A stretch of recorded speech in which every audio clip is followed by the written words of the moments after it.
حضور علیہ الصلوۃ والسلام کی ایک بیٹی، ان کا بیٹا بیمار ہوا، اور پھر اللہ کی شان، اس کی بیٹی کا وہ بیٹا انتقال بھی کر گیا۔ اس نے اللہ کے نبی صلی اللہ علیہ وسلم کو پیغام بھیجا کہ یا رسول اللہ، میرے بیٹے کا انتقال ہو گیا ہے، آپ تشریف لائیں۔ آپ آئے، آپ کے ساتھ سعد بھی تھے، معاذ بن جبل بھی تھے، ابی بن کعب بھی تھے، زید بن ثابت بھی تھے، اور بھی بہت سارے لوگ تھے۔ آپ نے اپنی بیٹی کے بچے کو گود میں اٹھایا، فرفع الی رسول اللہ صلی اللہ علیہ وسلم الصبی، ہاں وہ بچہ آپ کے پاس لایا گیا، آپ نے اسے اٹھایا تو آپ کی آواز ایسی ہو گئی جیسے سانس اکھڑنے لگتا ہے، اور آپ کی آنکھوں سے وفاضت عیناہ، آنکھوں سے آنسو بہہ پڑے۔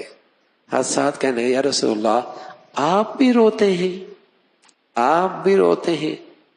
تو حضور علیہ الصلوۃ والسلام نے فرمایا ہاں، یہ رحمت کے آنسو ہیں، شفقت کے راستے آنسو ہیں، جو شفقت اور رحمت اللہ نے اپنے بندوں کے دل میں رکھی ہے۔ جزا فضا کرنا، جزا فضا کرنا، آواز نکالنا، یہ اچھا نہیں، لیکن محبت سے، شفقت سے، خیر خواہی میں آنکھوں سے آنسو نکلیں، وہ اللہ کے نبی کے بھی نکلیں۔ تو نواسے کا انتقال ہوا تو آپ کی آنکھوں سے آنسو جاری ہیں، اور ساتھ ساتھ آپ علیہ الصلوۃ والسلام نے اپنی بیٹی کو تسلی دی کہ بیٹی ان للہ ما اخذ، جو کچھ لیا ہے اللہ نے، اللہ ہی کا تھا، وَلَهُ مَا أَعْطَى، اور جو کچھ اللہ نے تمہیں دیا ہے وہ بھی اسی کا ہے۔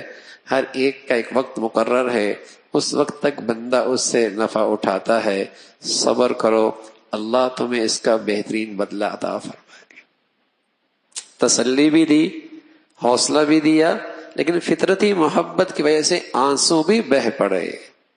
آپ اپنی بیٹی کے غم میں شریک ہوئے، آپ اپنی بیٹی کے اس دکھ کی گھڑی میں اس کے ساتھ رہے۔ حضور علیہ الصلوۃ والسلام نے اس انداز میں پیار دیا۔